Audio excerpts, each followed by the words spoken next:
तेरी मौजूदगी दूसरों के लिए राहत बन रही है। और यही वह निशानी है कि अल्लाह की रहमत तेरे साथ चल रही है। जब नेमतें मिले तो उन्हें डर से नहीं बल्कि शुक्र से थाम। यह सोचकर नहीं कि कहीं छिन ना जाए, बल्कि यह जानकर कि जो अल्लाह देता है वह संभालना भी सिखाता है। इसलिए अपने दिल को नरमी से, अपने हाथों को मदद से और अपनी जुबान को सच्चाई से भर, ताकि यह बदलाव तेरे साथ ठहरे। यह पैगाम तुझे किसी हवा में उड़ाने नहीं बल्कि जमीन पर मजबूती से खड़ा करने आया है, क्योंकि अल्लाह ऊंचा वही उठाता है जो झुकना जानता है। और आज तुझे उसी मुकाम के करीब लाया जा रहा है जहां दुआ आसमान तक नहीं जाती, बल्कि आसमान दुआ को जमीन पर उतार देता है। और जब अल्लाह का फैसला उतरता है तो हालात खुद ब खुद उसके आगे झुक जाते हैं। और ए मेरे बंदे, अब उस मरहले में दाखिल हो रहा है जहां अल्लाह तुझे सिर्फ राहत नहीं बल्कि समझ भी देने वाला है।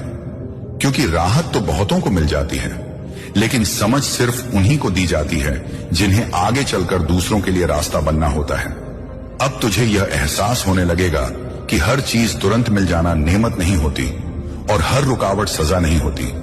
कुछ देर इसलिए दी जाती है ताकि दिल जल्दबाज ना रहे, और कुछ मुश्किलें इसलिए दी जाती हैं ताकि निगाह गहरी हो जाए। और आज अल्लाह तेरी निगाह को वही गहराई दे रहा है जिससे तू हालात को नहीं बल्कि हिकमत को देख सके। आने वाले दिनों में तू महसूस करेगा कि तुझे वही नहीं मिल रहा जो तू चाहता था, बल्कि वह मिल रहा है जो तेरे लिए बेहतर है। और यही वह मोड़ है जहां इंसान की सोच बदलती है, क्योंकि जब बंदा बेहतर को स्वीकार करना सीख लेता है तब अल्लाह उसे बहुत कुछ सौंप देता है। अब तेरा दिल छोटी बातों में उलझेगा नहीं, तू हर शब्द, हर व्यवहार और हर हालात को तौल कर देखेगा, क्योंकि आजमाइशों ने तुझे संवेदनशील नहीं बल्कि समझदार बना दिया है। याद रख, अल्लाह तुझे पीछे इसलिए नहीं रख रहा था कि तू कमजोर है, बल्कि इसलिए कि वह तुझे उस भीड़ से अलग रखना चाहता था जहां शोर बहुत होता है मगर दिशा नहीं होती। और अब जब तुझे दिशा मिल चुकी है तो कदम अपने आप तेज होंगे। आने वाले वक्त में तू देखेगा कि तुझे हर जगह जवाब देने की जरूरत नहीं पड़ेगी, क्योंकि तेरी खामोशी ही तेरा जवाब बन जाएगी। लोग तुझसे बहस नहीं बल्कि सलाह लेना चाहेंगे।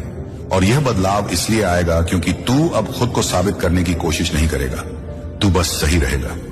अल्लाह तुझे यह भी सिखा रहा है कि हर रिश्ते को पकड़कर रखना अक्लमंदी नहीं होती और हर दूरी नुकसान नहीं होती। कुछ लोग तेरे सफर में इसलिए आए थे ताकि तुझे एक सबक दे सके, और कुछ इसलिए नहीं आए क्योंकि वे तेरे सफर का बोझ नहीं उठा सकते थे। और अब तुझे यह फर्क समझ आने लगा है। अब तेरा दिल किसी की बेरुखी से टूटेगा नहीं, क्योंकि तू जान चुका है कि